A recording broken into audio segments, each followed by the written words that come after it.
தந்தை மகன் தூயாவின் பெயராலே ஆமேன். மத்தேயு எழுதிய நற்செய்தியிலிருந்து வாசகம். அதிகாரம் 13, இறைவசனங்கள் 24 முதல் 30 முடிய. அக்காலத்தில் இயேசு எடுத்துரைத்த வேறு ஒரு உவமை விண்ணரசை பின்வரும் நிகழ்ச்சிக்கு ஒப்பிடலாம்.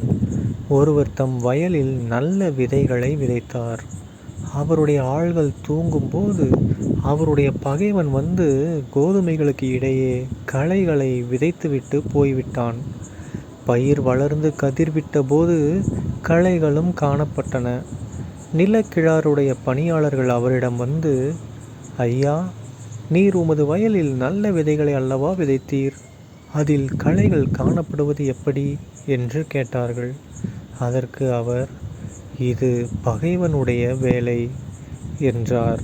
உடனே பணியாளர்கள் அவரிடம், நாங்கள் போய் அவற்றை பறித்து கொண்டு வரலாமா, உம் விருப்பம் என்ன என்று கேட்டார்கள். அவர், வேண்டாம், களைகளை பறிக்கும்போது அவற்றோடு சேர்த்து கோதுமையையும் நீங்கள் பிடுங்கிவிடக்கூடும். அறுவடை வரை இரண்டையும் வளர விடுங்கள்.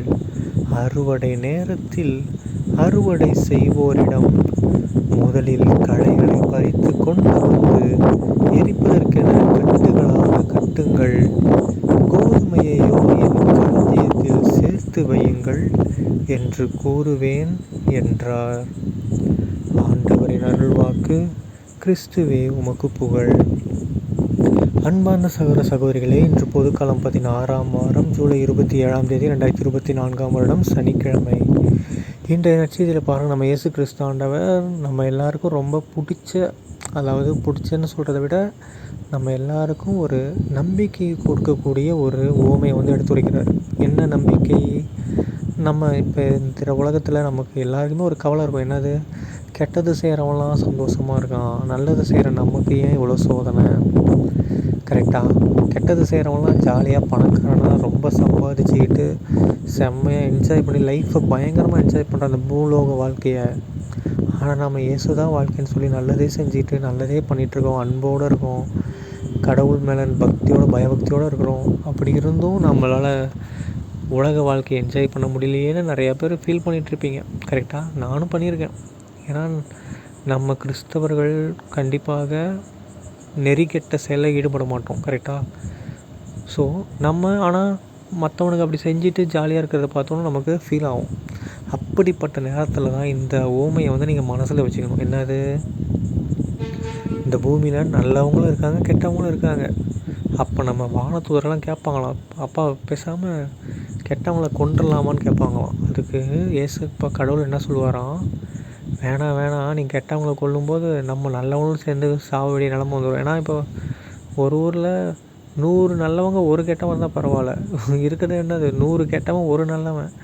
அந்த 100 பேர்த்து எப்படி அழிக்கிறது? ஏதாவது நிலநடுக்கமோ நீர் பெருக்கமோ ஏதாவது வர வச்சு அழிக்கலாம். அப்படி அழிக்கும்போது என்ன ஆகும்?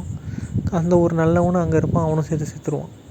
ஸோ கடவுள் என்ன சொல்கிறாரு, வெயிட் பண்ணு, வளரட்டும், பார்த்துக்கலாம், எவ்வளோ நாள் தான் வளருவான்னு பார்த்துக்கலான்ட்டு விட்டுருவார். கடைசி இறுதி காலத்தில் என்ன ஆகும்? கெட்டவங்களை அழித்து நரகத்துக்கு போடுவார். நல்லவங்களை அவரோட களஞ்சியத்தில், அந்த வார்த்தையை பாருங்கள், என் களஞ்சியத்தில் சேர்த்து வையுங்கள் அப்படின்ட்டார். ஓகேங்களா? சாதாரணமாக ஏதோ களஞ்சியத்தில்னு சொல்ல, இல்லை உன்னோட களஞ்சியத்தில்னு சொல்ல, என் களஞ்சியம்.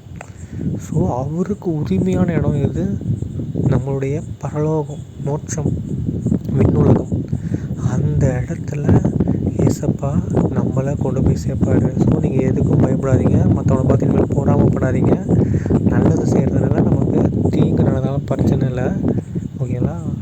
ஸோ இந்த ஊமையை எப்பயும் மைண்டில் வச்சுக்கிட்டே இருங்க. கண்டிப்பாக இந்த ஊமை நம்மளை தடுக்கி விடக்கூடிய, நம்மளை கொஞ்சம் கை தூக்கி விடக்கூடிய ஊமை தான். ஓகேங்களா? அதனால் இறுதி காலம் நம்ம பூமியில் வாழ்கிறது வெறும் 60 வருஷம்தான். ஓகேங்களா? மீதி காலம்லாம் விண்ணக வாழ்க்கை.